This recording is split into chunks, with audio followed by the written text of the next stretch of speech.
Comment Haïti est-elle devenue la première république noire? Quels sont les héros qui ont permis l'éclosion de la première révolution du monde afrodescendant?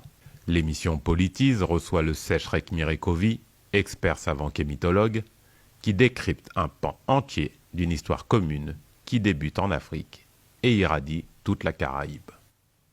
L'homme africain, partout où il se trouve dans le monde, que ce soit sur son continent d'origine, l'Afrique, que ce soit en Océanie, que ce soit en Asie, que ce soit en Amérique, ou que ce soit ici même en Europe, a toujours eu un déficit d'image. En effet, au lieu de mettre l'accent sur ses réalisations culturelles, scientifiques, technologiques, on insiste sur sa caractérologie raciale. Tout se passe comme si l'homme était occulté par la race. Ainsi, dans les sciences humaines et dans les sciences sociales, plus précisément, les sciences dites exactes ou dures apparaissent comme une exception en la matière, que ce soit en sociologie, en psychologie, en philosophie, en théologie et surtout en histoire. On ne parle jamais des civilisations africaines, de leur apport à l'humanité dans le domaine des sciences, des lettres, des arts, des techniques, etc. Mais on parle toujours du statut du noir ou du nègre qui serait un statut d'esclave, aussi loin qu'on remonte dans le temps. Dans les manuels d'histoire, en particulier, on dit que depuis Sumer, depuis l'Égypte, l'homme noir a toujours eu un statut servile.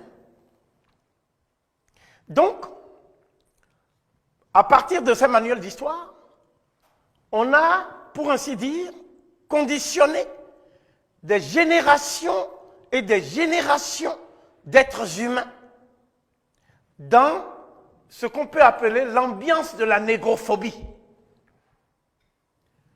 Cela veut dire que nulle part dans le monde,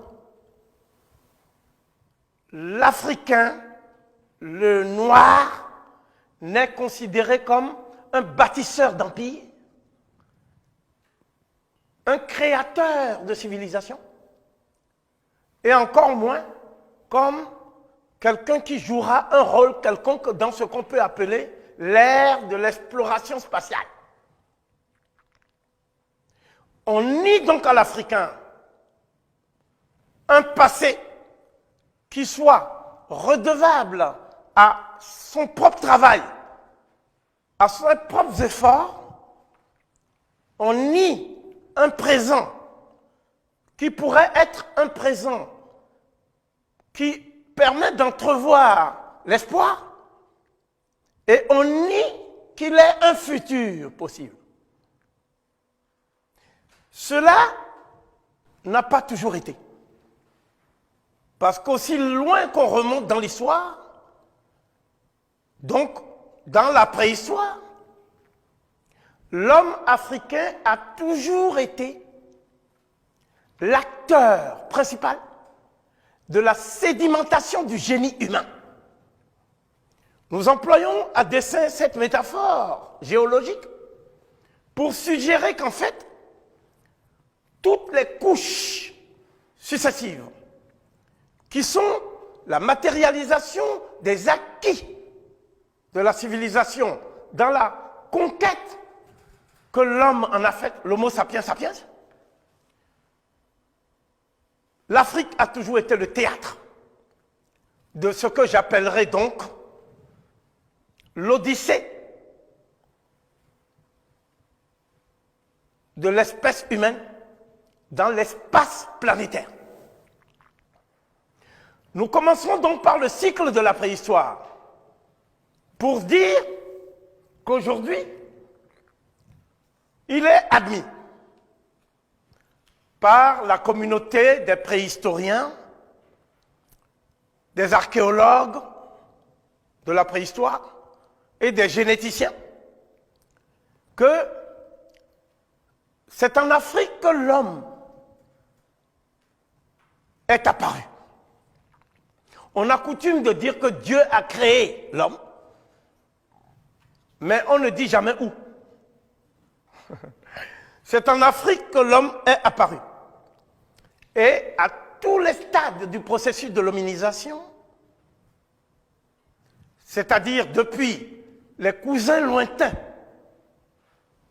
de l'homme anatomiquement moderne que nous sommes, qu'on appelle donc les hominidés, on a trouvé des fossiles, et tous les fossiles de la première souche que les préhistoriens appellent les australopithèques, ce qui étymologiquement veut dire les singes du Sud. Mais en fait, ils n'étaient plus des singes. Mais tout au moins, on admet qu'ils sont apparus au Sud. Et il y a l'Australopithèque robustus, l'Australopithèque gracile, mais le tout premier de ce spécimen, on l'a trouvé au Tchad. C'est Toumaï, il y a 7 millions d'années. Entre 7 millions d'années et 200 000 ans date de l'émergence, toujours en Afrique, de l'Homo sapiens sapiens, à savoir l'homme 2 fois sage. Donc l'Homo sapiens sapiens constitue la phase ultime du développement du processus de l'hominisation. Entre les australopithèques et le genre Homo, c'est-à-dire l'Homo habilis, l'Homo erectus et l'Homo sapiens archaïque, qu'on a appelé le néandertalien, comme si il était apparu pour la première fois en Europe, alors qu'en fait, le premier homme de Néandertal est apparu dans ce qu'on appelle la Zambie. C'est l'homme de Broken Hill, c'est le spécimen de Broken Hill. Mais je vais m'attarder simplement sur l'Homo sapiens sapiens pour dire que 2 thèses s'efforcent de rendre compte de son apparition. Il y a une première thèse qui suppose que les conditions étant réunies, l'homme anatomiquement moderne serait apparu simultanément sur les différents continents. Donc, cette thèse, qui est appelée aussi la thèse polycentrique, a longtemps triomphé, parce que c'est la seule qui permettait de rendre compte d'une conception raciale de l'être humain. Autrement dit, cette thèse rend possible la hiérarchisation des races. La deuxième thèse, qui est la thèse monogénétique et monocentrique, suppose que l'homme anatomiquement moderne est apparu à un seul endroit et que par des pérégrinations dues à des facteurs divers, entre autres des facteurs climatiques, des facteurs liés aussi à ce qu'on peut appeler l'exploration de la niche écologique, etc., etc., il se serait, comme un migrant, rendu tardivement sur les autres continents. Ainsi, cette thèse présuppose que tous les êtres humains, quel que soit leur phénotype, leur apparence physique, ont les mêmes capacités intellectuelles et qu'il n'y a pas de hiérarchie possible des races humaines. Que la notion même de race serait une notion liée au climat c'est-à-dire à l'évolution de l'homme dans les paléo-environnements différents, mais ne serait pas lié à des caractères héréditaires biologiques liés à une supériorité ou une infériorité quelconque. Cela veut dire que dans l'état actuel de nos connaissances, entre 200 000 ans et 120 000 ans, l'homme a créé tous les éléments de la civilisation en Afrique, à l'exclusion des autres régions du monde. L'homme a créé l'agriculture, l'homme a créé l'astronomie, la géométrie, les techniques de chasse, et il a commencé à écrire sur des peintures rupestres, des caractères qui sont ce qu'on appelle aujourd'hui des pétroglyphes. Donc cela veut dire que avant la sortie de l'homme africain, du continent africain, pour aller vers l'Asie, et quand il arrive en Asie, nous sommes en moins 80 000, donc 120 000 ans après qu'il ait mis tous les éléments de la civilisation en place sur le continent africain, il devient l'homme de Kafzé. Et c'est l'homme de Kafzé qui va coloniser, en guillemets, l'Asie. Donc les Européens, par euphémisme, parlent d'Orient. Mais il n'y a pas d'Orient, puisque l'Orient, c'est l'Est. Sur chaque continent, il y a un Orient, il y a l'Afrique de l'Est. Donc il n'y a pas un continent qui s'appelle l'Orient. L'Orient est une construction géographique pour frustrer l'Afrique de ses connaissances durant la préhistoire et durant l'histoire de l'Antiquité. Donc on parle de Proche-Orient, mais Proche-Orient par rapport à qui? On parle de Moyen-Orient, on parle d'Extrême-Orient, pour désigner en fait l'Asie. Donc, c'est l'homme africain qui, en venant en Asie, a apporté les éléments de sa civilisation en Asie. Il ressort donc de ce qui précède que l'étude de la préhistoire de l'Asie ne peut pas s'écarter de l'étude de la préhistoire africaine, puisque la préhistoire de l'Asie n'est qu'un prolongement, un succès d'année de la préhistoire africaine. Le même processus s'est déroulé en Océanie. L'homme africain arrive en Océanie à partir de moins 50 000 à peu près, et c'est pour ça qu'on parle aujourd'hui des aborigènes d'Australie, de Nouvelle-Zélande et de toutes ces contrées de Tasmanie qui ont été exterminées par les Européens. Donc quand on parle des Australiens aujourd'hui, on voit des Blancs. Mais il faut aller dans les réserves pour voir à quoi ressemblaient ces Noirs. Donc certains sont massacrés au moment où nous parlons en Papouasie-Nouvelle-Guinée. Le même processus s'est déroulé en Europe. À partir de moins 40 000, l'Africain entre en Europe. C'est l'homme de Grimaldi. Sauf que, durant son séjour en Europe, il se heurte à des conditions climatiques extrêmes. Nous sommes sous la période de la dernière glaciation, qui a duré 100 000 ans. Glaciation de Würm, Würm 1, Würm 2. Et c'est dans ce climat extrême que l'homme africain, qu'ils ont appelé par euphémisme l'homme de Grimaldi, a créé la première industrie en Europe, qu'on appelle l'orignacien. Et l'homme africain va tenter de survivre en Europe dans un froid polaire, un froid qui était rédhibitoire, de moins 40 000 ans jusqu'à moins 20 000 ans. À partir de moins 20 000 ans, il se passe un phénomène inédit dans l'histoire de l'humanité. C'est qu'il existe deux formes de dépigmentation. Il existe une dépigmentation pathologique qu'on peut étudier par certains gènes qui fait que on a une mère noire, on a un père noir et on sort blanc comme un albinos en Afrique ou ailleurs. Et il y a un deuxième phénomène, c'est la dépigmentation due justement à l'altération des mélanocytes.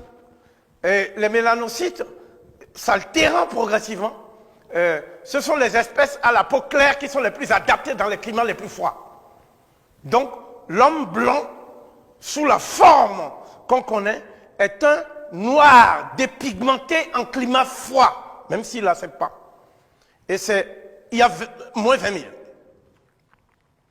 L'Amérique, que les autochtones appelaient Tarana, a été également colonisée par des Africains. Nous avons les traces matérielles de ces Africains, des têtes colossales de la Venta, négroïdes caractérisées, dont Ivan Van Sertima a parlé. Mais nous avons aussi un type qui est venu d'Asie, se greffer sur ce substrat nègre. Et ce type humain, c'est ça qui a donné les Amérindiens de nos jours. Pourquoi je fais cette introduction? Parce que vous ne pouvez pas étudier l'humanité. Parce que beaucoup de gens disent, nous étudions l'histoire de l'Afrique. Non. Nous étudions l'histoire du continent où l'humanité a pris naissance. Nuance, on ne peut pas en dire autant de tous les autres continents. Donc, en vertu de cette antériorité qui est identifiable à travers les radiations et les datations, nous nous trouvons en présence de ce que nous pouvons appeler le véritable musée de la culture humaine en Afrique. L'Afrique est un musée à ciel ouvert de la culture de l'humanité. Quel que soit l'être humain, qui s'appelle Gobineau, qui s'appelle Vacher de la Pouge, qui s'appelle Hitler et tout ça, s'il veut connaître les premiers développements de la culture humaine, en dehors de ses propres préjugés raciaux qui relèvent de la pathologie, il est obligé de partir de l'Afrique. Voilà pourquoi la question de la préhistoire a fait l'objet d'une controverse chez les historiens. Parce qu'une fois que les Européens ont conquis l'Amérique, une fois qu'ils ont conquis l'Océanie, une fois qu'ils ont conquis l'Asie, par des génocides successifs, ils ont commencé à réécrire l'histoire humaine. Et ils se sont mis au centre de l'histoire, eux qui sont les derniers arrivés. Et ils ont présenté ce que j'appelle une mythomanie mémorielle. Voilà pourquoi, quand nous lisons l'histoire de l'Afrique vue par les Européens, nous avons l'impression que l'Afrique a toujours été peuplée par des tribus. On ne parle jamais des empires. On ne parle jamais des royaumes. On ne parle jamais de toutes les institutions qui ont matérialisé et jalonné ce long cycle préhistorique en Afrique, qui est dans l'état actuel des choses, le berceau de l'humanité. Mais l'Afrique n'est pas seulement le berceau de l'humanité. L'Afrique est aussi le berceau de l'humanisme. Parce que c'est en Afrique et nulle part ailleurs que les premières réflexions philosophiques, théologiques, historiques, sur le destin de l'homme, durant sa vie sur Terre, et le destin post-mortem de l'homme, ont fait l'objet d'études sérieuses. Ces études ont été ensuite condensées dans des documents écrits. Donc c'est en Afrique que l'écriture apparaît pour la première fois.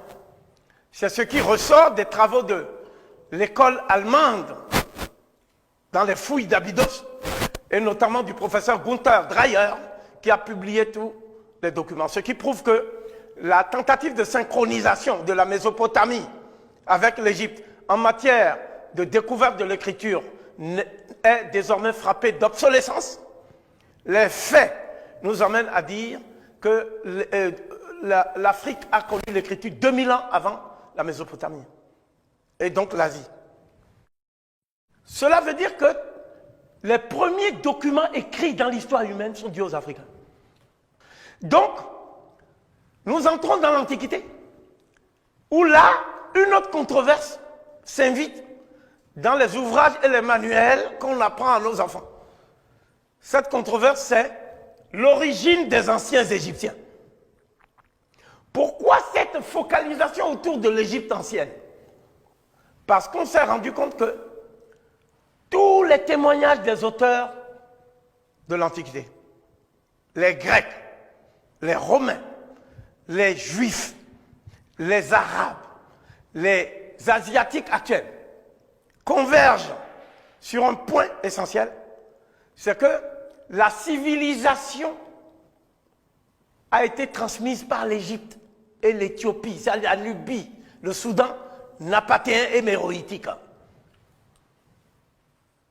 Donc, de moins 5000 ans jusqu'au Shemshouhor, c'est-à-dire les 8 rois qui ont précédé Narmer, au Soudan. Narmer lui-même, en 3300 avant notre ère.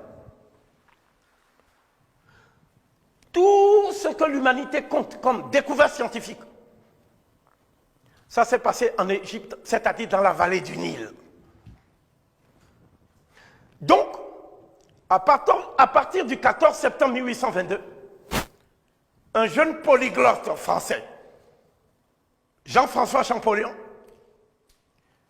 après des tentatives infructueuses de déchiffrement de la part de l'anglais Jung, etc., va, en utilisant la pierre de Rosette, procéder au déchiffrement littéral des hiéroglyphes. Donc, il va réussir à lire le cartouche du roi Ramsès,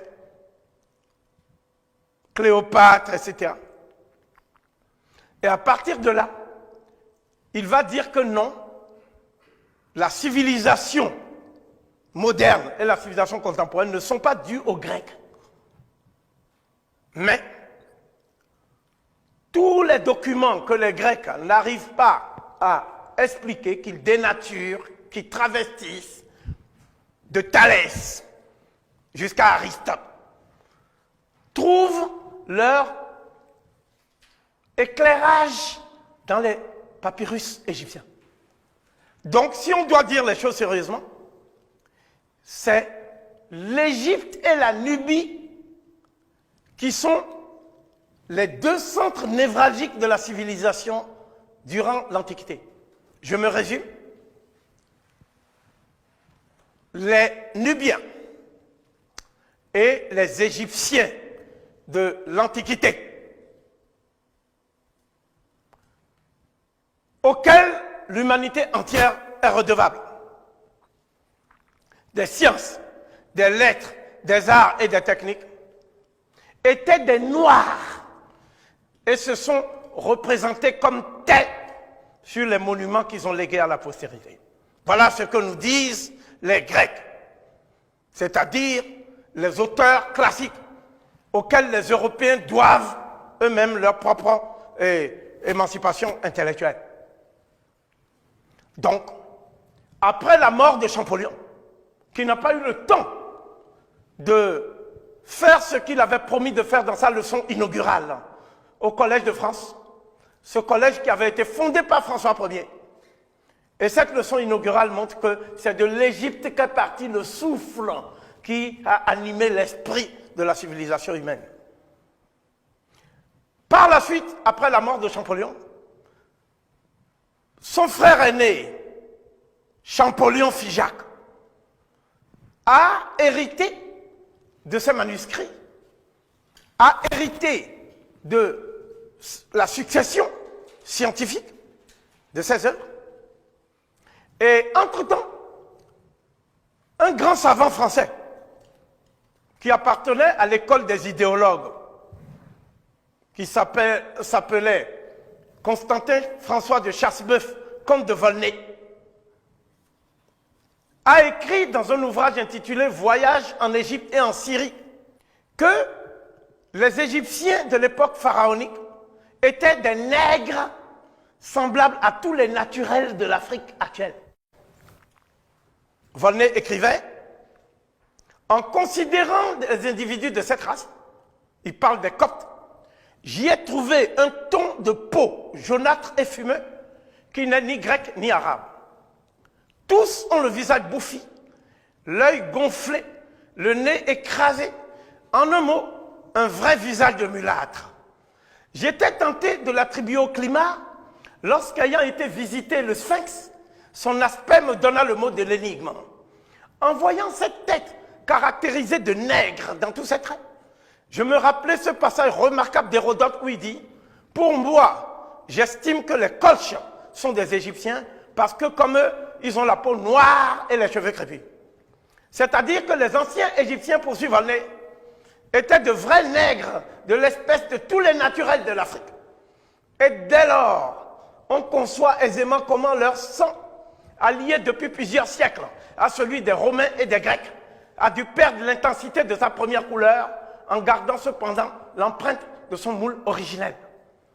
Volney veut dire que le métissage en éventail, qui a commencé en Égypte, avec l'invasion des Assyriens, nous sommes en 663 avant notre ère. L'invasion des Perses, nous sommes en 525 avant notre ère.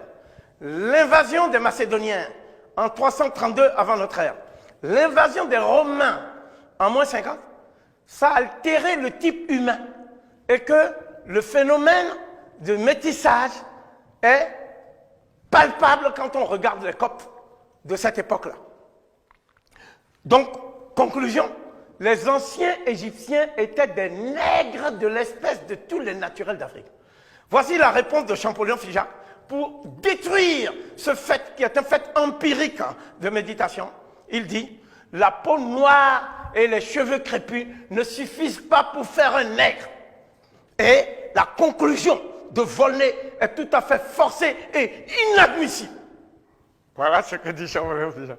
Donc, à partir de cette affirmation péremptoire de Champollion-Figeac, toute la lignée des égyptologues vont falsifier l'histoire de l'humanité de génération en génération. On va falsifier cette histoire en Allemagne.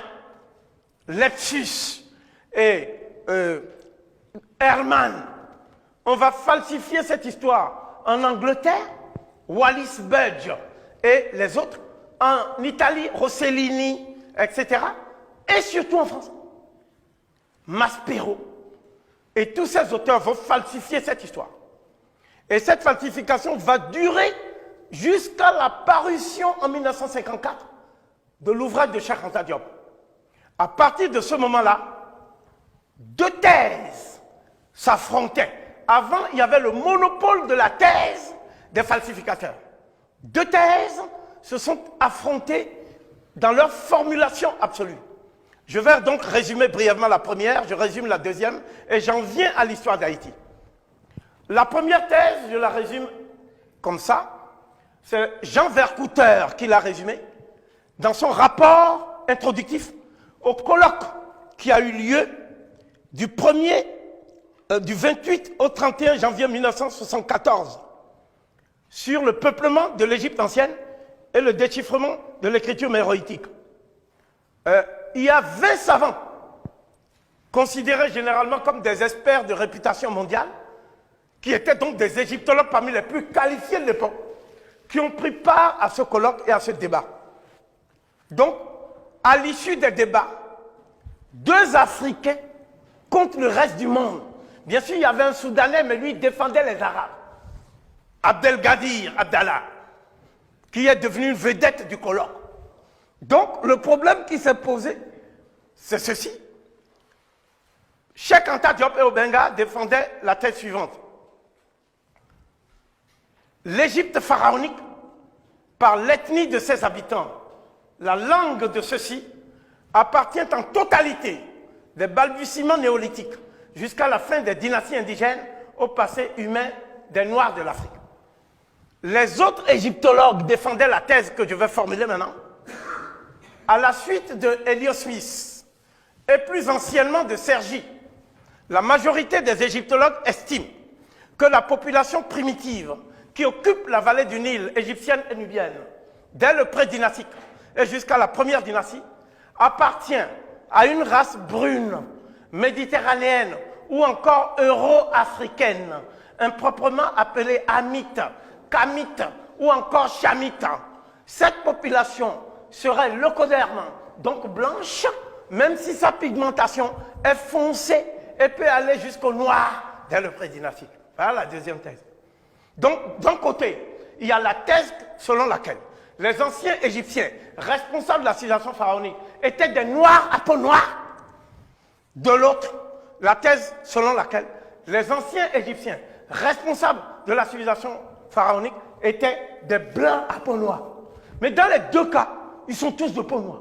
Nous, on ne connaît pas des blancs à peau noire. Donc, le colloque a abouti à ce que le rapporteur, le professeur Jean Devis, qui est décédé depuis, et qui est un détracteur affirmé des thèses de Cheikh Anta Diop, a résumé dans la conclusion générale, que je vais de nouveau restituer de mémoire. La très minutieuse préparation des interventions des professeurs Cheikh Anta Diop et Obenga n'a pas eu, malgré les précisions contenues dans le document de travail préparatoire envoyé par l'UNESCO, une contrepartie toujours égale. Il s'en est donc suivi un réel déséquilibre dans les discussions. C'est-à-dire qu'un déséquilibre, contre toute attente et contre toute vraisemblance, s'est produit au profit de deux personnes contre le reste du monde. Et un tel déséquilibre ne pouvait être le fait que de la rigueur méthodologique de Cheikh Anta Diop et Obenga, de la précision des documents qui ont été apportés et aussi de l'analyse dans le champ de la pluridisciplinarité. Voilà comment il y a eu un tournant dans l'historiographie mondiale. Cheikh Anta Diop et Obenga ont opéré une rupture épistémologique dans le champ de l'historiographie mondiale. Mais qu'est-ce qui se passe aujourd'hui? Depuis 1974, on continue à enseigner ces thèses périmées. On continue à enseigner des contre-vérités qui sont devenues maintenant des contre-vérités institutionnalisées. Un homme avait réagi avant Cheikh Anta Diop à cette falsification. C'était un Haïtien. Il s'appelait Anténor Joseph Firmin. Il est l'auteur de l'ouvrage intitulé « De l'égalité des races humaines ». Et cet essai est un écho, il est vrai après la mort de son auteur, de l'ouvrage de Gobineau, Arthur de Gobineau, intitulé « Essai sur l'inégalité des races humaines ». Firmin, dans un élan littéraire éblouissant, établit que non seulement il y a l'origine de l'humanité en Afrique, mais qu'il y a l'antériorité des civilisations éthiopiennes et égyptiennes, et que Haïti hérite de ce génie africain, malgré la traite et l'esclavage. Donc c'est en partant de cette évidence que je voudrais rappeler très brièvement qu'il n'y a pas de Haïtiens, de Guadeloupéens, de Martiniquais, de Guyanais, etc., etc.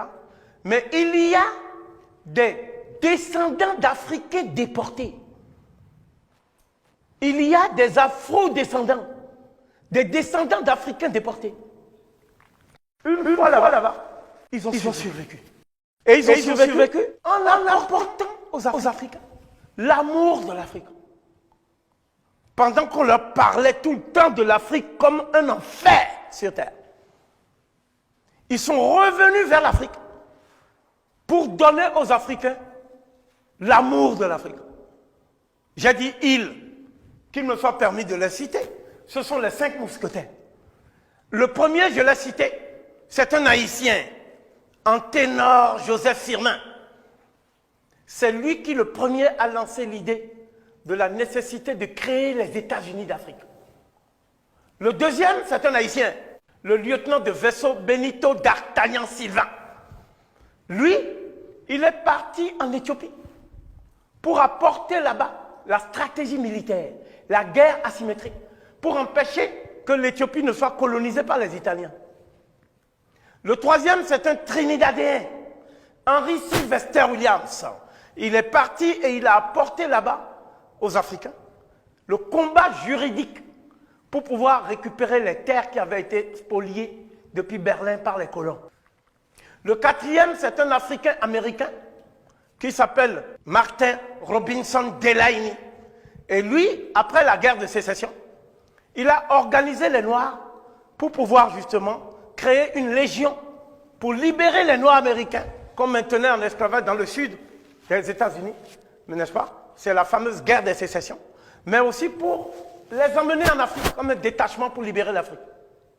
Le cinquième, tout le monde le connaît, c'est le Jamaïcain Marcus Aurelius Mosiah Garvey, qui a créé la seule organisation, depuis que nous avons perdu l'initiative historique dans l'Antiquité, qui s'appelle Universal Negro Improvement Association, l'association universelle pour le progrès des Noirs, et qui a compté 10 millions de Noirs comme membres, donc 10 millions de Noirs à jour de leur cotisation, dans une seule et même organisation. Cela ne s'était jamais fait. Il a acheté une flotte de marines, Black Star Line, il a acheté des immeubles, il a acheté, et il était en passe à lui seul de sortir les Noirs de la pauvreté, avant qu'il n'ait été trahi et envoyé en Angleterre où il est mort en 1940, seul, sans le sou, dans la misère la plus totale. Si j'ai parlé de tout cela, c'est parce que nous, on a peine à imaginer ce que nos ancêtres ont vécu. Et je vais parler précisément de nos ancêtres haïtiens. Quand on parle d'un Haïtien, il faut savoir qu'il y a le bassin du Congo. Les gens que vous appelez haïtiens, beaucoup viennent de l'Angola actuel. Beaucoup viennent de la RDC. Beaucoup viennent du Congo-Brazzaville. Beaucoup viennent du Gabon. Et ils sont très nombreux à être venus du Cameroun. Donc, même si ces territoires ont été créés artificiellement après, mais ce sont des Noirs qui faisaient partie des plus grands empires de l'Afrique centrale qui ont été déportés. Les plus grands empires et royaumes. Le royaume le plus puissant de l'Afrique centrale, c'est le royaume du Congo, qui a été agressé par les Portugais et qui, aujourd'hui encore, pour ce qui est de la RDC, subit un génocide ininterrompu. Donc, cela veut dire que, de deux choses l'une, où ils étaient esclaves en Afrique, et la fable hollywoodienne de Pétré Grenouillot, Olivier Pétré Grenouillot, n'est-ce pas, dit que c'était des Noirs qui étaient vendus contre des pacotilles, l'eau de vie, par des roitelets nègres fantomatiques. N'est-ce pas? Mais en fait, c'était des razzias. Des razzias. Et ceux qui nous parlent de ces razzias, c'est qui? Mais c'est les Blancs eux-mêmes. Mais on a caché maintenant ces sources-là. C'est ce que j'appelle les carnets de bord des négriers. Et un des carnets de bord qui nous parle des razzias sur la côte de Guinée, c'est l'ouvrage de Savary, qui s'intitule Le traité du parfait négociant. Donc, nous avons les sources. Voilà les vraies sources. Mais après, il y a eu des sources apologétiques qui ont été concoctées par l'Église pour pouvoir dire non, on est parti pour les évangéliser parce que là-bas, ils étaient vraiment esclaves. Ils souffraient trop, les tribus nègres, etc., etc. Bon, toi, tu es parti les sauver. Pourquoi tu fais encore des bulles papales pour dire qu'il faut aller les capturer encore? Tu sauves des gens, tu vas les capturer encore. C'est ce que Nicolas V a fait. Donc, ce que je veux dire ici, c'est que tout Noir qui parle de commerce triangulaire est dans le paradigme du négationnisme. Ces faits doivent être connus de tous. Donc, ce que l'homme qui a été rejeté par la France, même s'il était le plus grand écrivain français depuis Alexandre Dumas, Aimé Césaire, il a résumé la situation. Je cite Césaire. Que l'on se représente à Auschwitz et Dachau, Ravensbrück et Mauthausen, mais le tout à l'échelle immense, celle des siècles, celle des continents. L'Amérique, transformée en univers concentrationnaire, la tenue rayée imposée à toute une race, la parole donnait souverainement au capot et à la schlag une plainte lugubre sillonnant l'Atlantique, des tas de cadavres à chaque halte dans le désert ou la forêt, et les petits bourgeois d'Espagne, d'Angleterre, de France, de Hollande, innocents à Himmler du système, amassant de tout cela le Idemago, le capital criminel qui fera d'eux des chefs d'industrie. Qu'on imagine tout cela et tous les crachats de l'histoire et toutes les humiliations et tous les sadismes et qu'on les additionne, qu'on les multiplie et on comprendra que l'Allemagne nazie n'a fait qu'appliquer en petit à l'Europe ce que l'Europe occidentale a appliqué pendant des siècles aux races qui eurent l'audace ou la maladresse de se trouver sur son chemin. Mais l'admirable est que le nègre est tenu.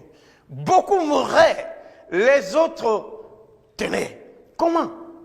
Par la bonté nègre qui toujours leur présenta à portée de main la liberté. Par l'amour de la vie et l'humour nègre qui les rendait supérieurs à leurs conditions et toujours juges distants de leur propre maître. Le fait est qu'ils ne sombrèrent jamais dans la déchéance complète, qu'ils ne perdirent jamais espoir, qu'ils n'abdiquèrent jamais leur dignité humaine et que jour après jour, pendant 2 siècles, ils complotèrent, résignés apparemment, domptés jamais.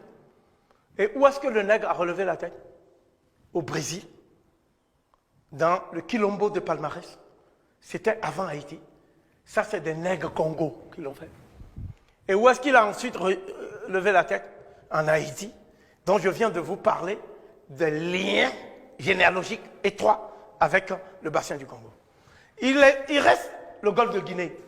Le golfe de Guinée, c'est effectivement toute cette façade maritime qui va du Sénégal jusque vers le Nigeria et au-dessous, Calabar. Eh bien, c'est là où les 3/4 des Haïtiens ont été enlevés, torturés et déportés. Et parmi ces Haïtiens qui ont été enlevés, capturés et déportés, je voudrais citer le père de ce Haïtien, à savoir Toussaint Louverture. Son père était non pas un esclave, mais le ministre des armées, le ministre de la guerre du royaume d'Alada. Il arrive au Cap français. À ce moment-là, on vendait les Noirs à la criée. Et les gens venaient prendre leur oreille, venaient prendre leurs mains pour voir s'il va vivre longtemps. Parce que l'espérance de vie, c'est de 17 ans. Sur les camps de travail et de la mort. Et Gaou Deguenon, le ministre de la défense du royaume d'Alada, est fier. Il n'est pas apeuré, il n'est pas timoré. Et ça a surpris Bayon de Libertad. Et Bayon de Libertad s'approche et dit, ce nègre a l'allure d'un prince. Je le veux sur ma plantation. Et c'est comme ça qu'il s'est retrouvé sur la plantation Breda, où Toussaint Louverture va naître prématuré. Toussaint était tellement maigre qu'on l'appelait Fratra-Bâton. Mais après, on l'a appelé Delafeuille. Pourquoi? Parce que son ancêtre lui a appris la guérison médicinale par les plantes. Mais Toussaint Louverture, à partir de l'âge de 18 ans, il est devenu cocher, s'occupait des chevaux du maître, et il est donc devenu un nègre de maison. Donc, le relatif confort lui a permis maintenant de commencer à apprendre à écrire et à lire. Au bout de 10 ans, Toussaint Louverture lisait couramment le latin, ce qui lui a permis d'étudier la révolte des esclaves à Rome, qui était menée par Spartacus. Et donc Toussaint Louverture était devenu un spécialiste de ce qu'on appelle la polémologie, c'est-à-dire la science de la guerre. On se demandait pourquoi il voulait faire la guerre, puisqu'il était esclave. Mais au bout d'un moment, on l'a affranchi. Et quand on l'a affranchi, Toussaint Louverture est devenu un des rares Noirs sur l'île de Saint-Domingue qui savait parfaitement lire et écrire, qui connaissait l'intimité des Blancs, qui connaissait leur rapacité.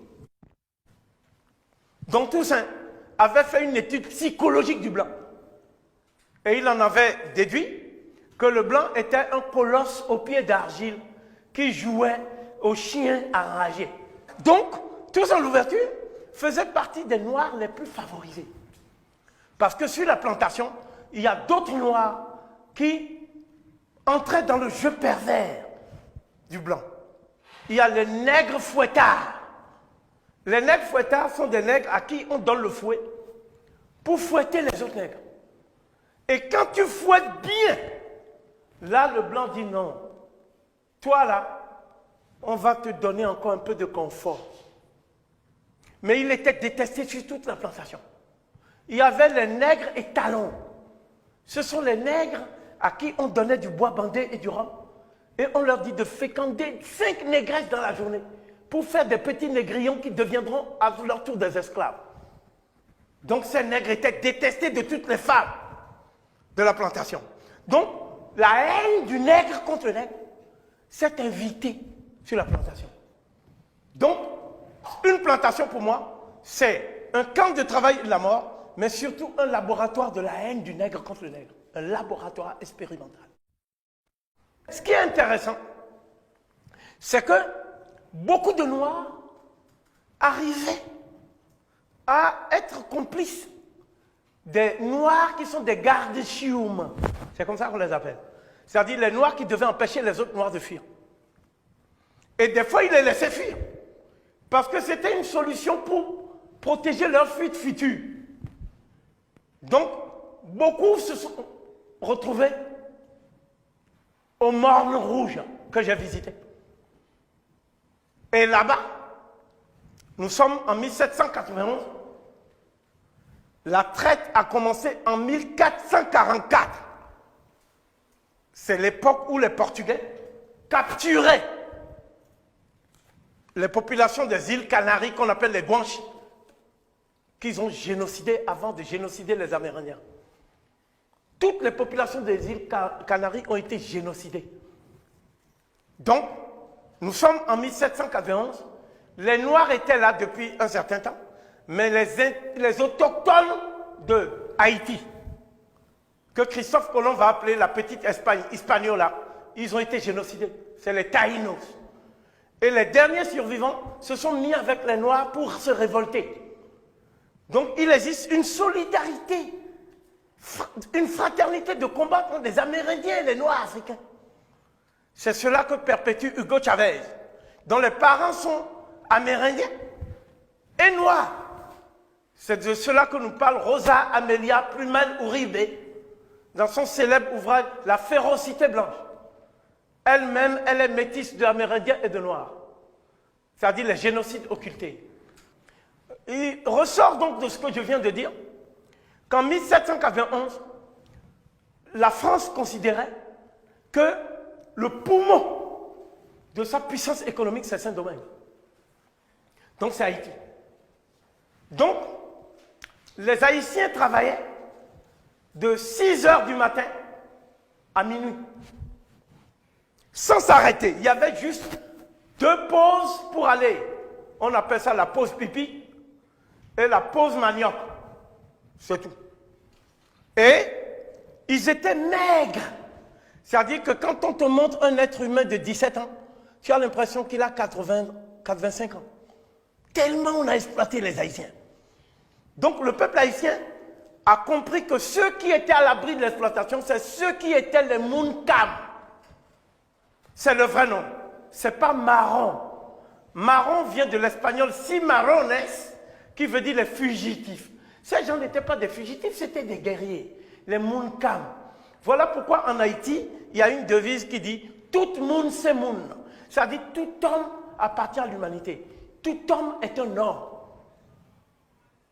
Donc, à partir de ça, si tu veux être un homme debout, comme tes ancêtres du Congo et de la Guinée, il faut que tu sois dans les plantains, tu sois là où il y a les bois. Donc, l'historiographie française a dit bois caïman, mais il n'y avait pas de caïman là-bas. C'est bois, B-W-A, caille, K-A-Y, Moon. Le bois dans lequel se trouvait l'homme debout. Tout le monde, c'est Moon. Et ces hommes debout étaient fiers de leur peau noire. Considéraient leur peau noire comme l'incarnation de la divine Mélanie. C'est une divinité, ce n'est pas une malédiction. Et ils étaient très très noirs. Tu vois? Donc on les appelait aussi, les blancs les appelaient les nègres bossales. Les nègres qui ont la peau sale. Hein? Et eux-mêmes s'appelaient les dieux de Guinée. Tu vois, non? Donc ils se sont réunis, ils étaient 1000. 1000. Donc, c'est comme ça que la révolution haïtienne a commencé. La révolution haïtienne a commencé avec 1000 personnes. Dans un bois au lieu dit Morne Rouge que j'ai visité.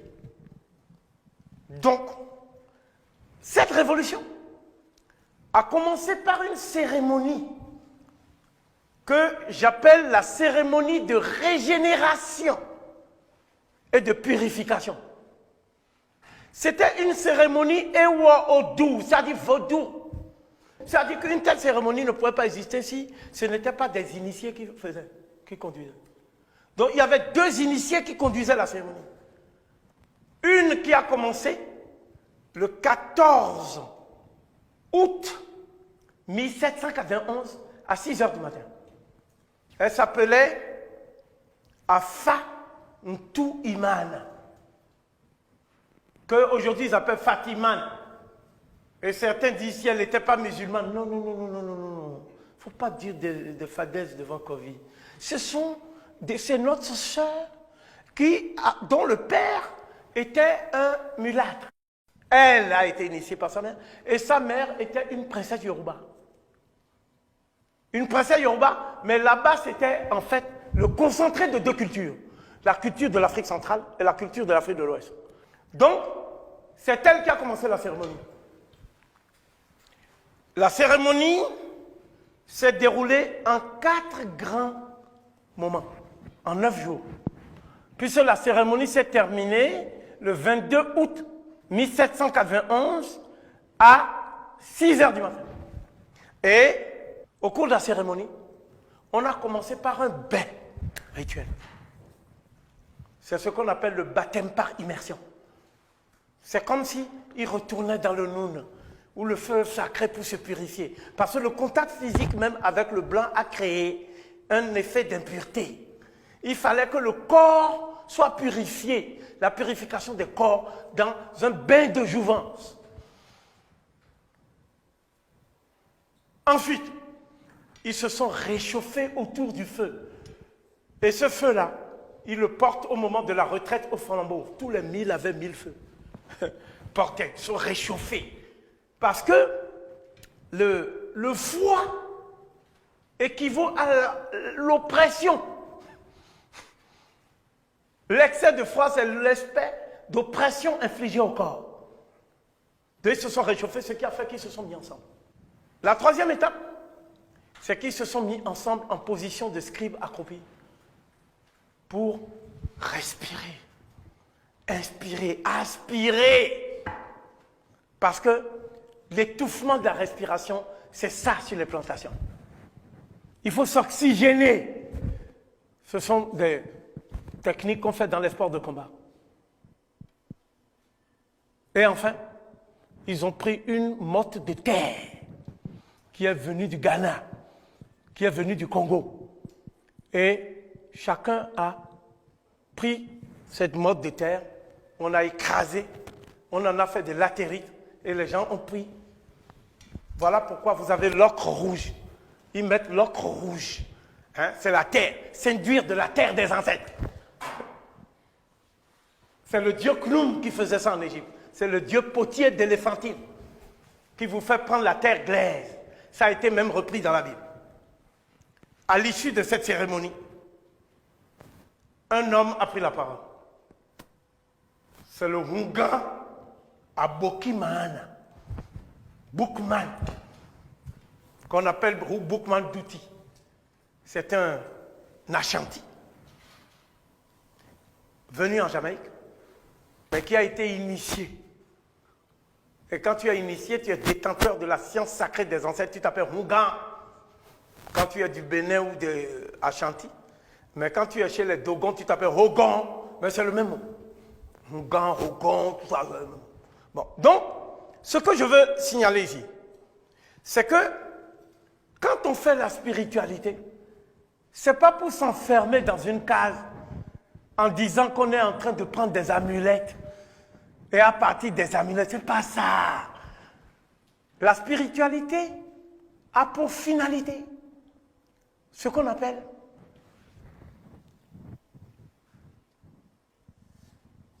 l'acte de forger un esprit trempé en acier. Quand tu es vraiment dans la spiritualité, tu ne crains plus la mort. Parce que pour toi, la mort, c'est tout simplement une délivrance de la chair, mais c'est la poursuite du voyage du cas divin, de l'énergie. Ceux qui craignent la mort sont tout simplement des gens qui ont envie de passer toute leur vie à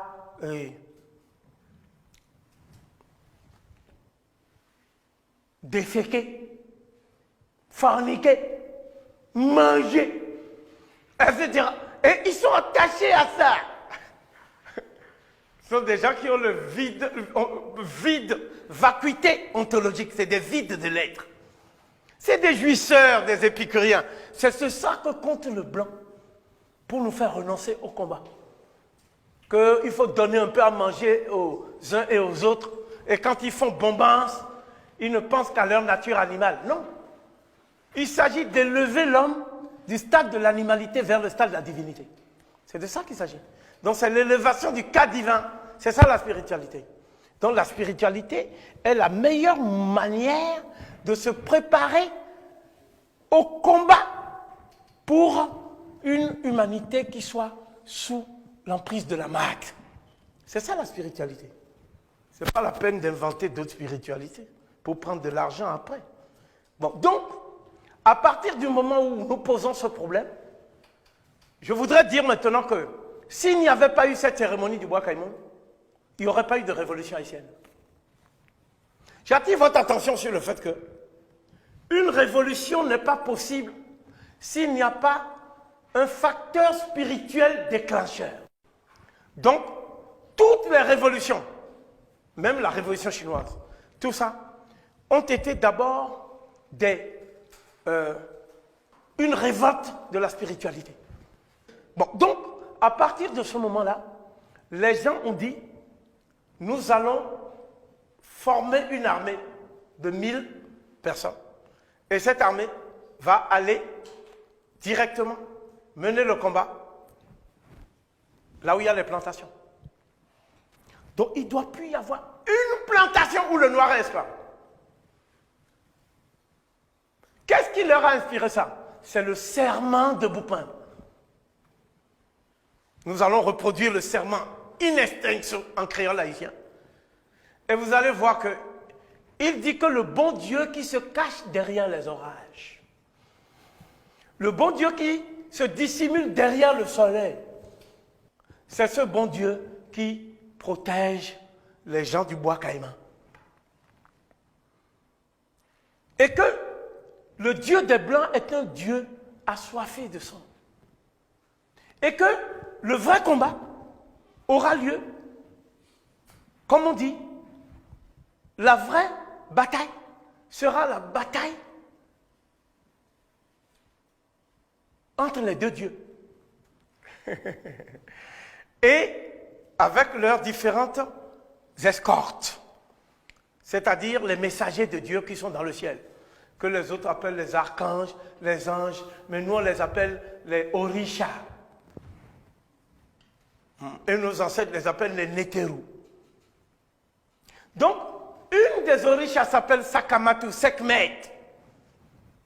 Elle va être au combat. Une autre s'appelle Saket. Elle porte des flèches. Elle va être au combat. Donc, ce sont des femmes qui sont au combat. Et ce combat, c'est le combat de l'invisible.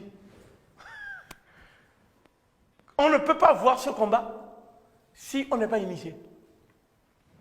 Or, les 1000 nègres, qu'on appelle les Munkam, du bois Kaimoun, ils étaient tous initiés. Donc, ils ont fait un serment en disant, si jamais ils tombent, c'est-à-dire leur carapace tombe, l'énergie qui est en eux va ressusciter en Guinée au Congo. Ce qui permet d'exclure l'idée que le Congo et la Guinée soient des enfers. Parce que personne ne ressuscite en enfer. Peut-être.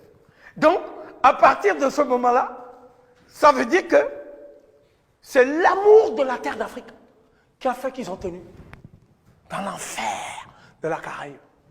Amour de la terre d'Afrique. Mais surtout, l'amour du Dieu d'Afrique. Ce Dieu, il apparaît sous la forme d'un démiurge. Puisque lui-même est inaccessible, il est invisible, il est intouchable, il est normal. Donc quand il apparaît au Congo, on l'appelle Nzambiampungu. Quand il apparaît au Dahomey, chez moi, on l'appelle Maou Segbolissa. Mais c'est le même Dieu.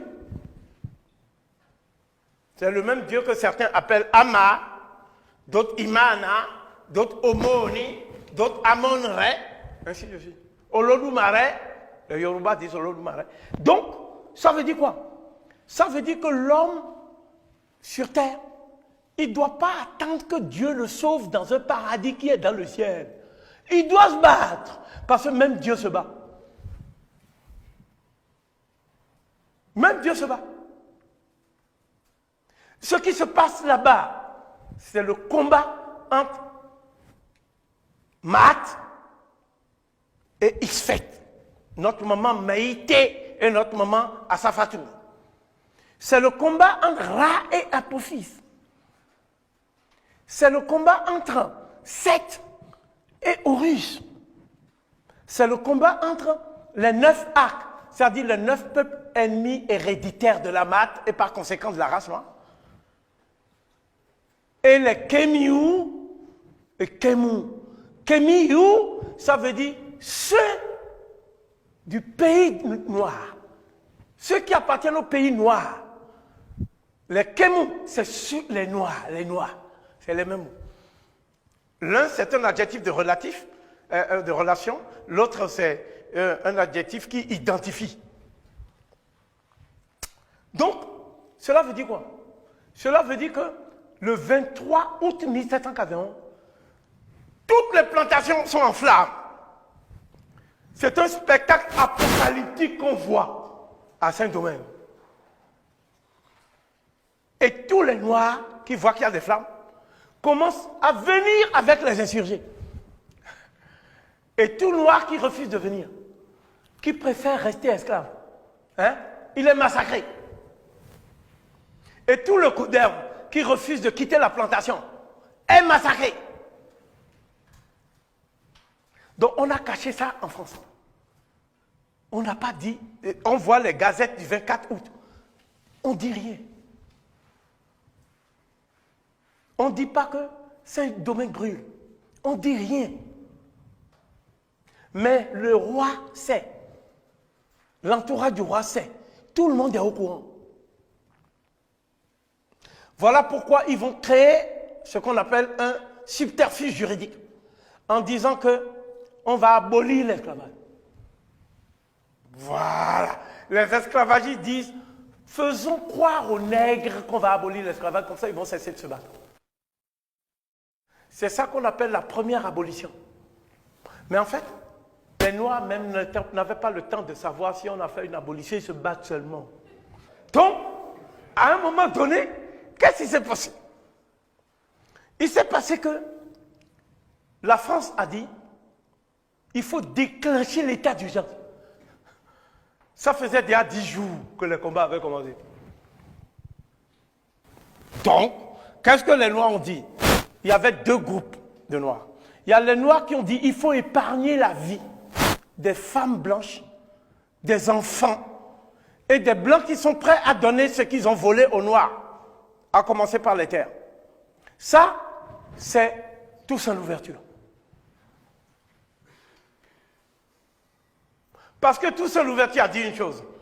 Le voilà. Toussaint Louverture a dit une chose. On ne peut pas combattre avec les mêmes principes que nous combattons. Voilà la position de Toussaint Louverture. Et il y a d'autres noirs qui ont dit, si jamais Toussaint Louverture répète ça, on va le tuer aussi. Parmi ces gens, ces nègres, il y a Capois la mort. Capois la mort. Un jour, je vais faire un exposé sur lui. Quand Capois la mort vient, il prend 5, 6, 10 leucodermes et il cogne leur tête. Et leur cerveau éclate.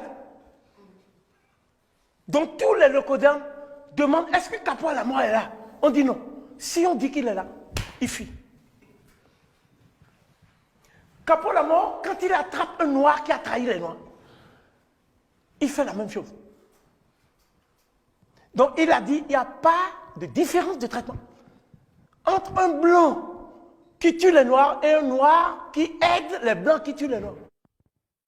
Il faut même infliger une mort ignominieuse au noir pour éradiquer dans le cœur du noir le venin qu'est la trahison. C'est ça qu'on appelle l'amour. Mais il y avait aussi Biassou, il y avait Jean-François, il y avait les grands combattants. Mais les vrais combattants, c'était les femmes. Il faudrait réécrire l'histoire de la contribution des femmes à la Révolution haïtienne. Ce serait très édifiant.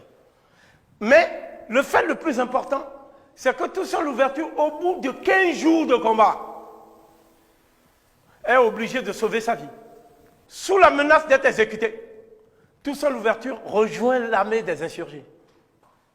Et en rejoignant l'armée des insurgés, il va commettre un péché d'orgueil. Il va dire, comme je sais lire le latin, comme je sais lire les machins là, donc je suis le plus intelligent. Mais j'ai attiré l'attention des Africains que les Noirs les plus diplômés dans les certificats d'aliénation académique sont les Noirs les plus malades. J'avais attiré cette attention. Donc Toussaint Louverture a dit, le problème ce n'est pas la guerre avec la France. Parce que la France est un pays de liberté. La preuve, il y a eu la Révolution française. Nous sommes en 1789. Le temps me manque pour décrire les péripéties de cet épisode qui a marqué le destin de la France. Parce que la France a été un des seuls pays dont la création de la République s'est faite sur le régicide. C'est-à-dire on a coupé la tête du roi sur la place de la Concorde. Donc, ça veut dire que Toussaint Louverture croyait au début à l'universalité des idéaux de la Révolution française. Comme beaucoup de Noirs aujourd'hui encore. Malgré tout ce que fait la France quand elle bombarde la Côte d'Ivoire, on dit toujours non, ce n'est pas la France qui a fait. C'est quelques Français indignes de la France. Bon, donc, le problème, c'est que beaucoup de Noirs croient jusqu'à présent que la France a mis en accord ses principes et ses actes. Or, c'est ça qui n'a pas été. Quand on dit « tous les hommes naissent libres et égaux en droit », dans l'interprétation du droit positif, cela veut dire, pour ceux qui ont conçu cette idée-là, que ce n'est pas les nègres. Les droits de l'homme ne sont pas faits pour les nègres. Parce qu'il faudrait établir que les nègres soient des hommes et qu'ils aient une conscience de leur propre humanité. Ce n'est pas le cas. Les droits de l'homme ne sont pas faits pour les femmes, même blanches. Parce que la femme est un objet de procréation qui doit être au service de l'homme. Donc une Française va se révolter. Magnifique. Marie Gouze, que vous appelez Olympe de Gouges. Et qu'est-ce qu'elle va faire? Elle va dire qu'elle prend parti pour ses sœurs noires de Saint-Domingue. Et elle va écrire la déclaration des droits de la femme et de la citoyenne, pas des droits de l'homme. Et comment elle a fini? Décapitée. Par qui? Par les révolutionnaires français. Les révolutionnaires français ont cru qu'en coupant la tête d'un roi, en s'emparant des biens de l'Église, en s'emparant des châteaux, de ceux qui tiennent les fiefs, c'est de là que vient féodalité, féodaux, des seigneurs, etc. Ils vont rétablir la justice. Mais il y a une chose qui fait qu'ils n'ont pas rétabli la justice. C'est qu'en fait, leur révolution n'était pas humaniste. C'était une révolution d'intérêt. C'est les intérêts. Vous voyez? Ce qui les intéressait, c'est la redistribution des biens des riches aux gens qui étaient déjà riches, mais qui n'étaient pas aussi riches que le roi. Tous ceux qui ont fait la Révolution française étaient des bourgeois.